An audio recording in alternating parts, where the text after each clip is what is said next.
Oh, it's recording. Hi, everyone.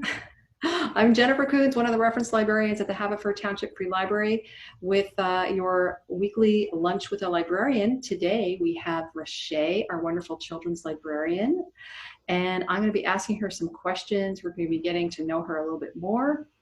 Before we get started, I just want everyone to know that the library this week, as of July 13, Monday, Hmm. we are open for patrons to come into the building for the first time in 3 months.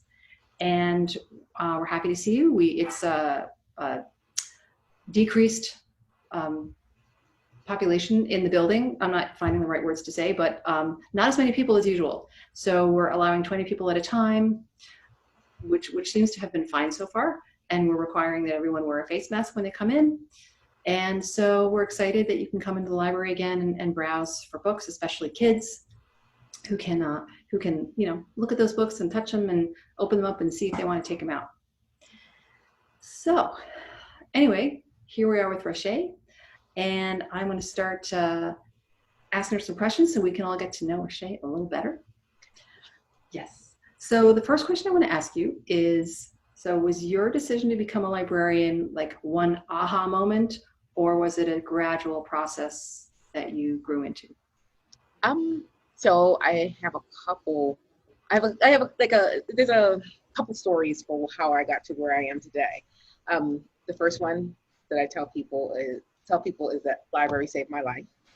I'm gonna get a little deep and personal here, but I was going through this horrible, horrible bust up. My marriage was ending. I mean, if this is too personal, I can change it. When my marriage was Please. ending, I just was like kind of lost. I didn't know what to do. And so I started volunteering at a library in Philadelphia. And the librarian there was so helpful and so kind to me, like just being a mess. And my daughter, who unfortunately got kind of pulled along in the mess. And that made me want to investigate it a little more.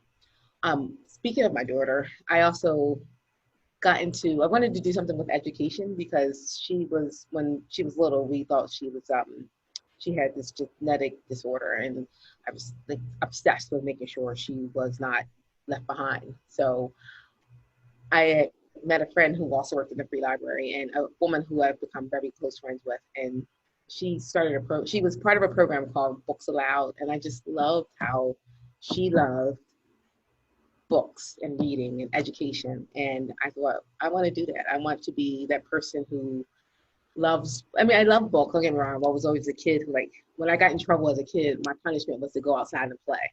But I loved books, and I loved the way she made everything about reading exciting, everything about storytelling exciting, everything about I just remember how she transformed Chicka Chicka Boom Boom from like some letters on a tree to a living thing. And to this day, my Chicka Chicka Boom Boom is reminiscent of what Carla shared. So Carla, thank you. Cool. That's great. So when you were going through your hard time what made you think of going to the library? Like so I hear that you were saved by the library, but what made you choose that building as opposed to Starbucks or, I don't Um, well, because I used to work overnight, and I would drop my daughter off at school, and I couldn't sleep during the day. And the libraries are like a place you can go to without having to spend money, a place you can go to without anybody asking you why you're here, what do you want, why are you here for hours, just looking at something. So this is, obviously pre-COVID. So I would go in and I would just try to find something to distract me. And since I was there all the time, I just started to strike up a conversation with the librarian, and she asked me if I wanted to come volunteer. Since when I was there, we like kind of check out the books and make sure they were in order. And she asked me if I wanted to help out. And I said, "Oh, that's a thing you can do, sure." Oh, that's great. Yeah. So I feel like libraries are sanctuaries, I just like, agree. I really do. I mean, I remember once I was at a conference after I had started working as a librarian, as a librarian. I went up to the director of the Free Library of Philadelphia and told her, libraries saved my life. She kind of looked at me like, okay, but I really how people fangirl actors and actresses. That's me with authors and library people. Like, oh my God, look at that person that I follow on Twitter. You're a real person. Let me talk to you. That's how I feel about books and libraries. I I respect and enjoy that there's a place that people can have information and share it and make people excited about books and reading and learning. And I love I love that I'm a part of it. I enjoy and I feel privileged and honored to be a part of it. Cool. Me too. I agree Yeah. wholeheartedly. All right. Let's hear it for libraries. Yes.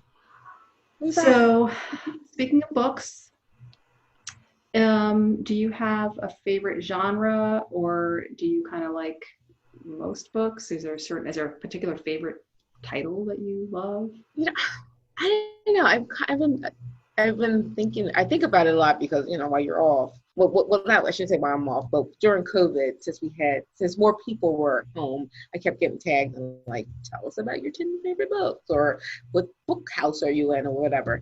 And I don't know. It kind of depends. So right now, in this moment, Rache is into like I've just been reading kind of anything I can read. I'm having a hard time. I will admit that I have a hard time kind of just staying in one place. So YA, I really wish the YA books that I'm reading now were YA books that existed when I was a teenager.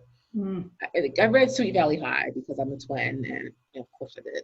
But I just wish there like some of the topics that were being discussed in these books had been available for me when I was younger. So right now I'm into like I just finished A.S. King's Dig, which was phenomenal. Um, of course, I don't know, I don't say of course, but if you know me, you know how much I love Jason Reynolds. I just love everything he writes. He's awesome. Nick Stone is a new favorite. I just really enjoy her books. And Tiffany D Jackson, oh my gosh, I love her books. Her books always have like a little twist. Like she writes about Black children and Black people and Black women, and they have these twists. They're just regular people who, oh my gosh, it's a mystery. And oh my gosh, this thing is happening, as opposed to like they exist in this world that's not always I have to carry the burden of being a Black person in this Right. world. And I really appreciate that.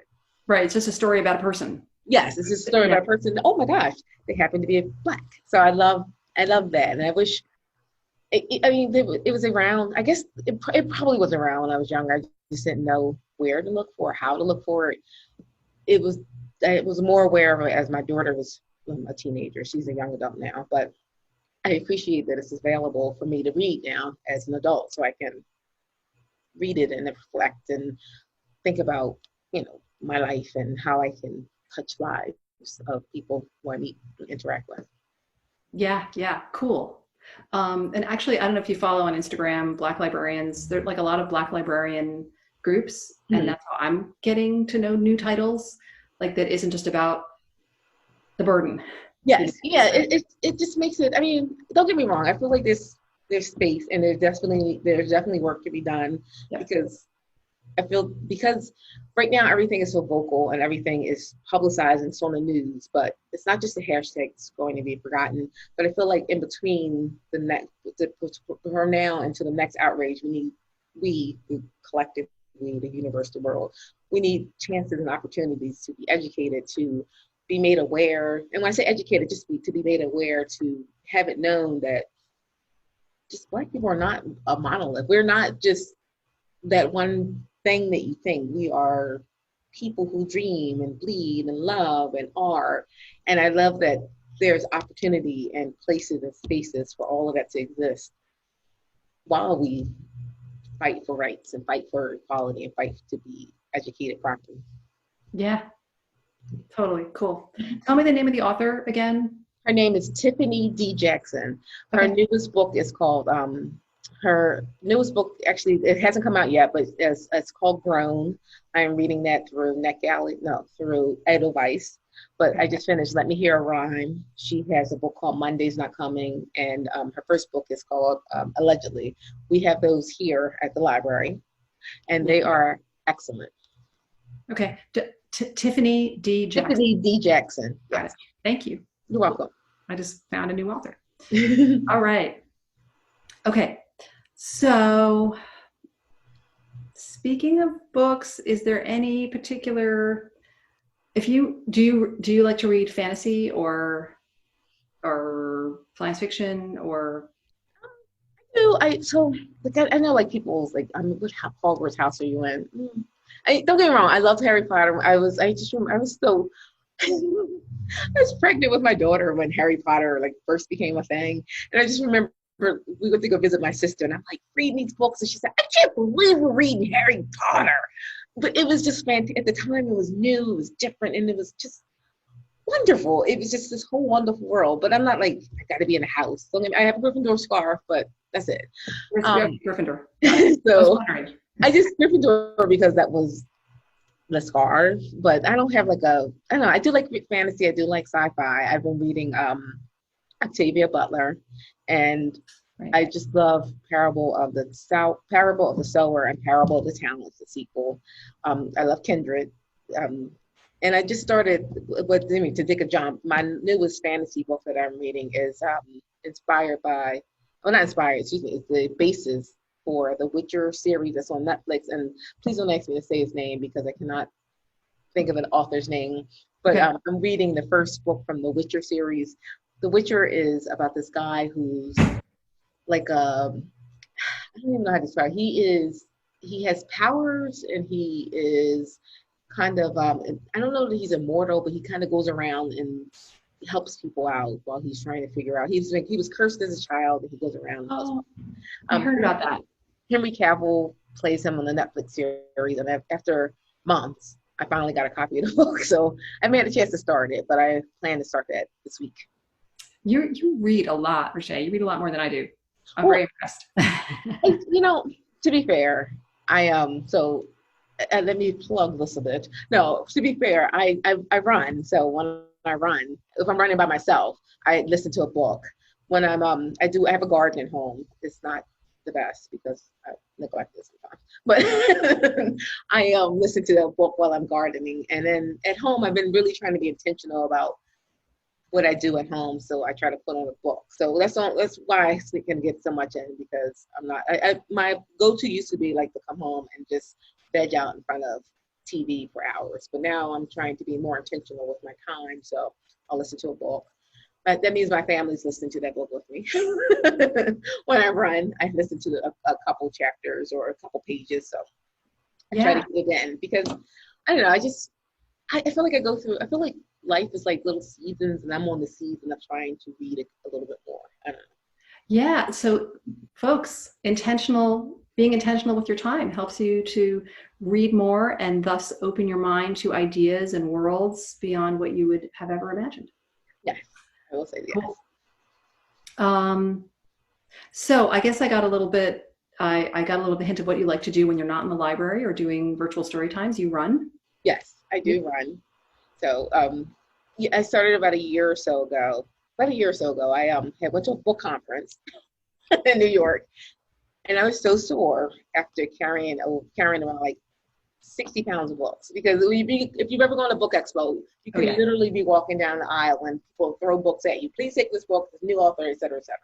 And I decided I did not want to feel like that ever again. So I started walking last June, and now I'm running. I signed up for a half marathon. I signed up for a couple races. I've done a 10K, which is about 6 miles, 6-ish miles, lots of 5Ks. I'll do that in the morning before work. And then on the weekends, I do a longer run. So my group and I run with a group called Black Girls Run, and we do just various distances. It is Black Girls Run, but everybody's invited, and we accept you at all levels, all speeds. You can get up and meet us. No woman is left behind. Who's on time? Punctuality probably is the well, mainly with closures and pandemic, we can be a little bit more flexible with it. But if you're trying to get 3 or 4 miles in before traffic starts and it gets too hot, you want to get done early. You don't want to be sitting around chit-chatting until the sun is high. Got it. Cool. I'm, again, very impressed that you go running before work. I kept it up, especially during COVID, because that was the one thing I felt like I could control. The world is exploding around us. Everything is crazy. Nobody knows. And when I say nobody, I mean nobody knows what's happening. Everything changed from one minute to the next. You go to the supermarket, you can't find dried beans. Nobody takes dried beans, but I couldn't find them. And running was the one thing I knew that I could control. I knew that I could get up, I could do a couple miles, and then the rest of the day could be whatever. But I knew that was one thing that I could do before. There was one thing I could do for me, and it did keep me sane. So I was like a little more calmer, and I felt better. It was nice. It is nice. Yes. And a very healthy way so we got the reading, we got the moving your body, and that's why you have so much energy. Yeah, we'll say that. I'm gonna say like 6 cups of coffee, though.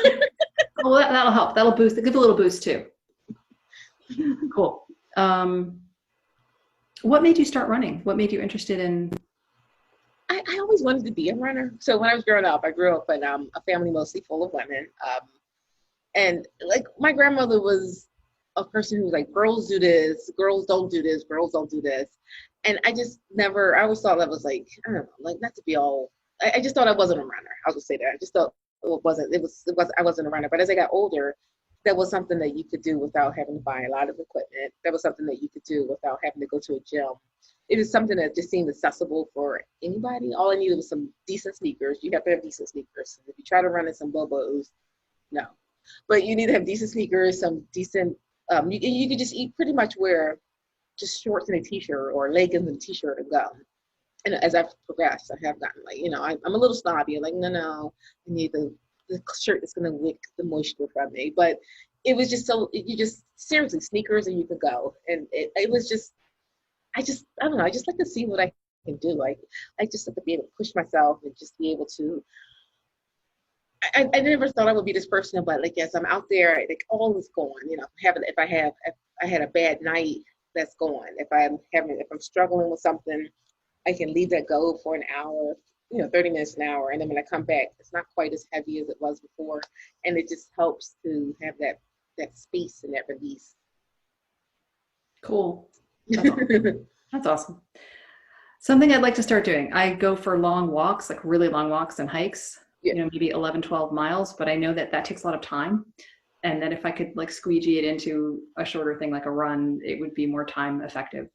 I think, I don't know. So I wasn't an outdoor person. When I had asthma as a kid, and like my grandmother and my mother, they were like, oh no, you can't go outside because you have asthma, which now it's like, no, you can do everything if you're sick, but not everything, but what I mean, it's not just, you're not limited to your diagnosis.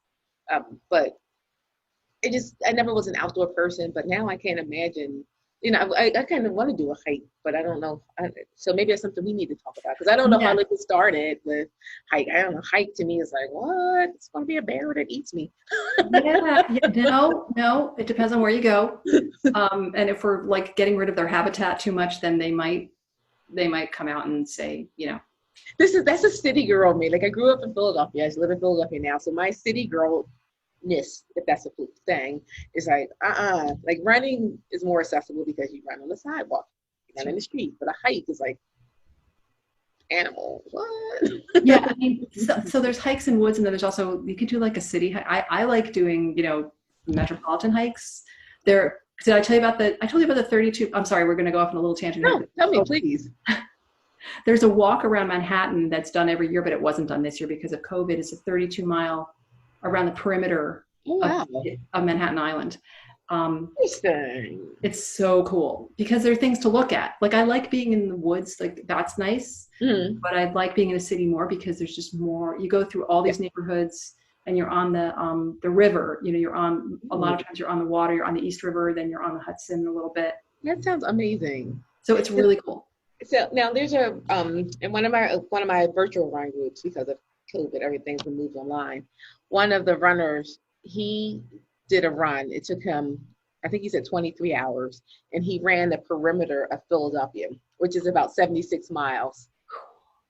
So I know Philadelphia Marathon has a virtual run, but before they announced that one of the guys in the group, he did it, and he shared the map with us. And there's like, the way he broke it down is like from my part of the city. I'm in West Philly, like West Philly to this part to this part, and he ran around the city, and it took him a day, and he did a 23-hour run that took a 76-mile run that took 23 hours, which is amazing and blows my mind, and that sounds awesome. So it sounds like the front of the New York hike.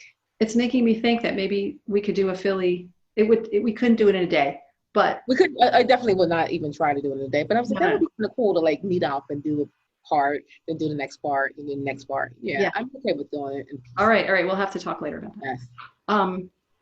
Okay. A couple more questions that I have for you. Do you have any pets? Do you have any furry? I have my Max and Linda. Aw. So I have two cats, Max and Linda. They were litter mates, and they are two girls. We thought Max was a boy, hence the name Max. But we have the two girls, and I just love my kitties. Max is a little more cuddly than Linda. Linda is definitely, she will be in the room with me, but she will not, she's not a lap cat. She is not a sit on you cat. She's a sit near your foot and look at you cat. Okay. I do have two kitties. I love my kitties. Did we get to see them in any of your virtual story times? Yes, they did make themselves known. So I'd be reading a story when the library was closed. I would do story time on my front porch, and they would make appearances. Max would jump on my lap. Linda would like sit and watch me and cry. But Max would definitely jump on my lap and jump around and look at the camera, and then kind of make her way out. Yeah, yeah. I love those animal cameos. In the, when we did virtual program, it was always fun to have those animals, those little pets come and They say just hi. pop up like, hey, I'm here. Yeah. They are my alarm clock. So if I like this morning, it was a rest day, but they were like, no, you need to be up and feed us. So they have, if you want to be a morning person, get some cats. They will definitely help you get up. That's right.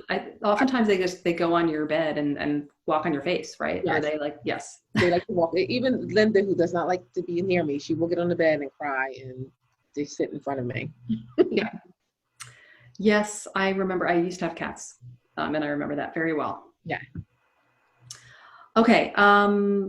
So the last thing I want to ask you, you probably in the beginning you talked about libraries and how they saved your life, but you may have, this may have come out when you were talking about libraries, but is there something like, do you have a favorite thing about being a librarian? Is there something you just love, like one of your favorite things?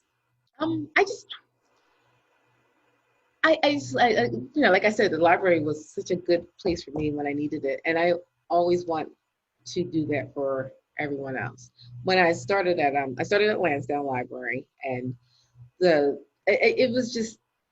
was hard because I was following this person who had like I had to fill these huge shoes, but I just liked being able to make the library accessible for everybody.